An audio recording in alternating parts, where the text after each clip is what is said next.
Hello, and welcome back to my channel. My name is Nova, and today we're going to be talking about the PvE endgame problem that I continue to have with Destiny as a whole in terms of its franchise. Now, let me start off by saying that I do not hate Destiny as a franchise. In fact, I actually love this game. I have over 1,000 hours played on probably both titles by now, which, as you can see, would total up to a sum of 2,000 hours, which should technically be unnatural for someone who doesn't stream, but considering all the content that I try to record and, the free time that I have on my hands between school, you can understand. So, to get started with our topic, we need to point out a couple of glaring issues. One being the fact that we have all of these planets existing on the map and nothing to do. So, what exactly am I talking about? Well, they've extended on what we know of the PvE experience as patrols. We have public events with rally flags now. We have lost sectors, but there could be more. Because right now we have all this open space and literally nothing to do outside of public events and patrols. And when you really think about it, nobody does patrols, because everything that you get as a reward for doing patrols you can get just for going and doing daily bounties from one of the main NPC vendors for that specific planet.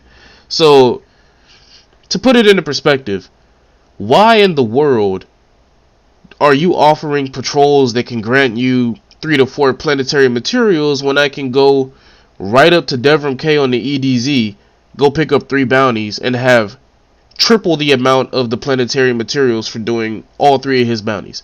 It's cool for a leveling experience, but in terms of endgame, there's nothing there. There's no random NPCs spread around the planet. There's no extra towns. There's no boxes to open up and find. And one of the main issues for me is that when I kill an enemy, I like to be able to search the enemy and pick up the garbage that I want and leave the garbage behind that I don't want. Not run over an engram and just have to pick up everything and then clean out my inventory 10 minutes later when my postmaster gets full.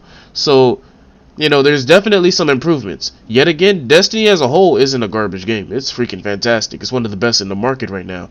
But when you look at the end game as a whole and what there is to do, there's not much to do outside of just running around on the planet, aimlessly shooting a bunch of hobgoblins over and over again and getting nothing out of it. Other games, one that I refer to a lot when I talk about MMOs is the Elder Scrolls Online, because they have their end game exploration done perfectly, where you can go and there are world bosses just sitting there that you can farm over and over and over again to get the loot that you possibly want. I remember they had an event a couple of months ago, and there was a certain Inferno staff that was available, and I must have sat there for 6 hours straight making loops on world bosses just to try and get it, and I never got it, but I ended up buying it from somebody else who did get it for 2 million gold. And that's another thing. You can trade items. That's not something you can do in Destiny, and they need to change it. But in order to change it, they also have to add value to their loot, because right now, I mean, let's face it, exotics are exotics, legendaries are legendaries, but outside of them having that title, they have no value. There's nothing that they really add to your character to sit here and go, man, if I bought that, my character would be this. I mean, we have the roles and we have stat bonuses, but all the stat bonuses are the same regardless of what character you put them on. The only thing that's different is the roles. And I guess you could say, if you had a Titan looking for the insurmountable skull fort, and you happen to find one on your hunter and it had enhanced hands-on, you could sell that for like 100k glimmer. But even though you sold it to this guy for 100k glimmer, where are you going to spend the glimmer at? There's no trading involved. There's no markets where you can sit here and go and buy a bunch of planetary materials for glimmer. That's stuff that they need to have. They have everything. Destiny literally, as a franchise, has everything in front of them in terms of how to enhance our end game, how to make it so that when people come back and play, they want to farm these enemies. They want to sit here and do this content over and over again. You have daily story missions in the game. Nobody gives a damn about daily story missions. We don't get anything from it except the powerful engram, and I can guarantee you that 90% of the population that does play Destiny does not do their daily story missions because it's annoying. Nobody wants to replay the story missions to have a chance of getting an exotic just to get some Scatterhorn Greaves at the end of it.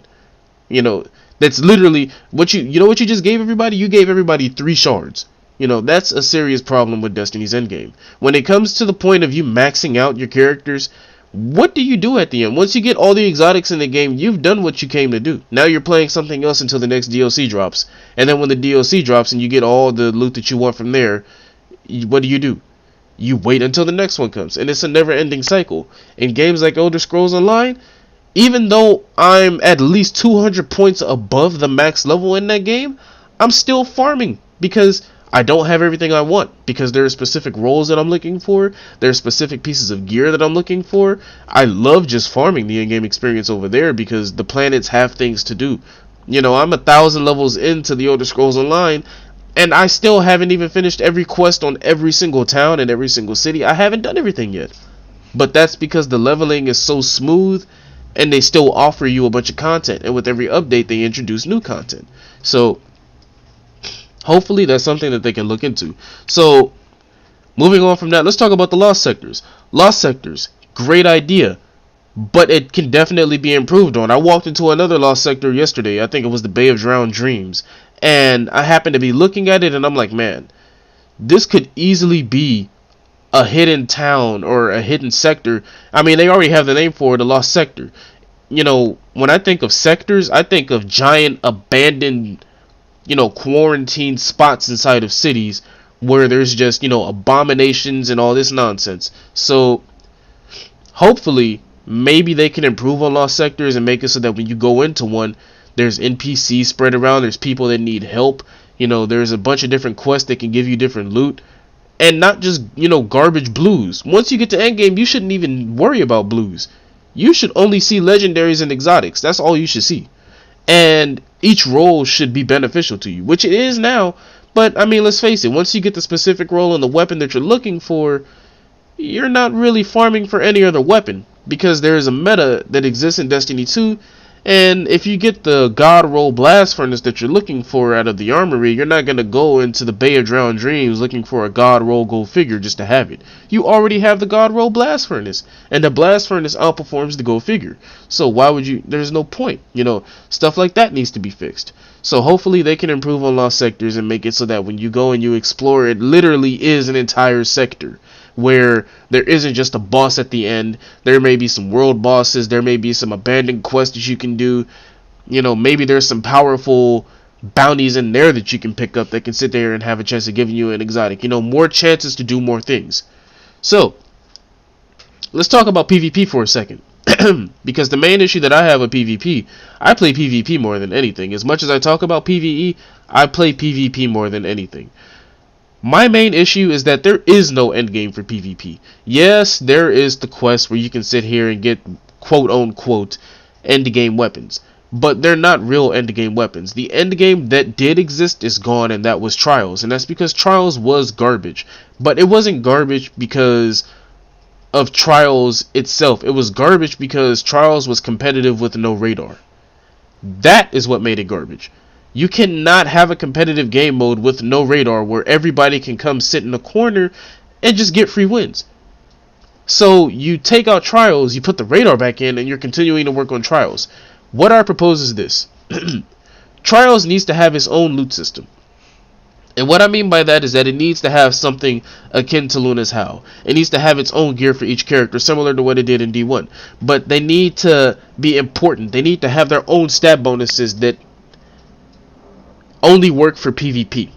So what exactly am I talking about? Well, all the PvP gear that you get for running inside of Trials needs to be masterworked. If you get 9 wins without without wiping, without getting a loss on your card, then give the people masterwork gear. It's already hard enough to get on a streak in comp. Now you're playing against stacked teams in trials, trying to go on the streak, and then you make it 9-0. I can't count the amount of times that I went flawless in D1, but did I get anything for it? No, not really.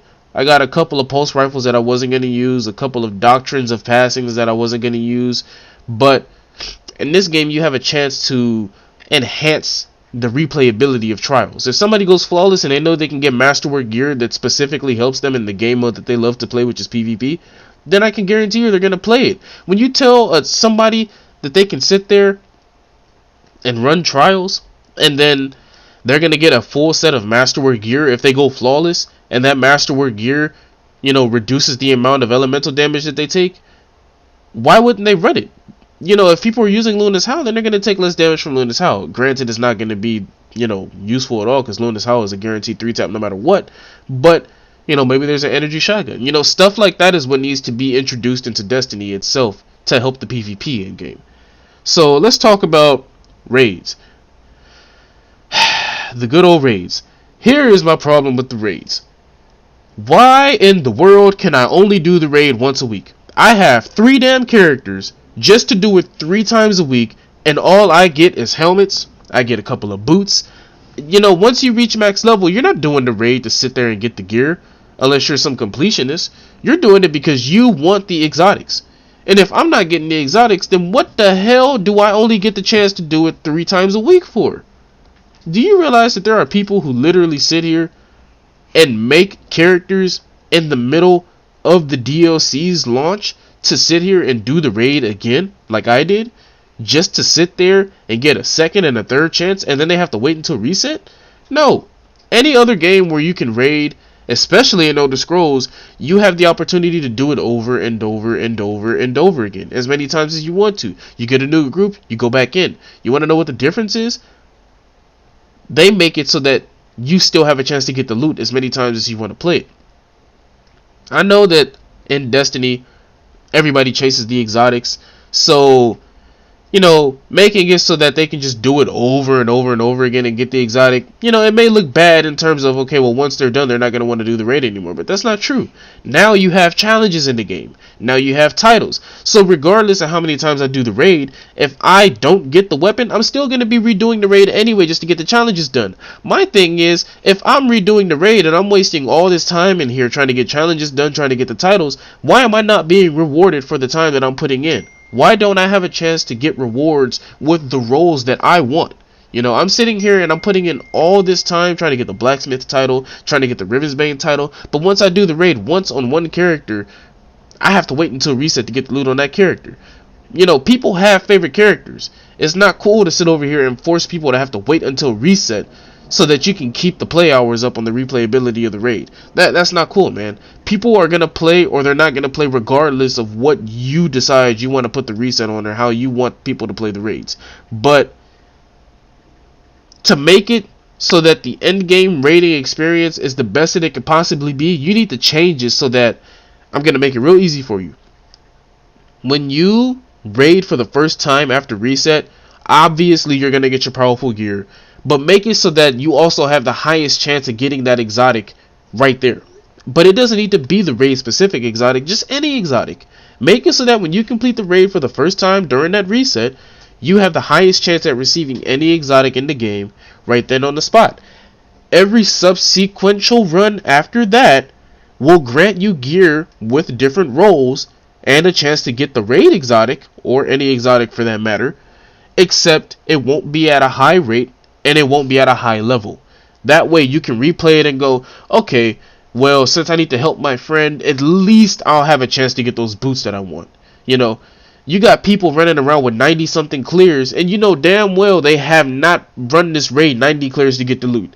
They've literally done it for the challenges, but they've gotten nothing out of it. I know people that have 30 something Scourge clears and they still don't have Anarchy. So that's, partly the problem on Bungie making it so that you have to wait until reset to sit over here and get the loot again. It makes no sense to me. So hopefully they can fix that. Now let's talk about the questing. Where are the quests? Why in the world do I go on Titan and all I get is 3 daily bounties and a bunch of planetary materials that I have to turn into that lady?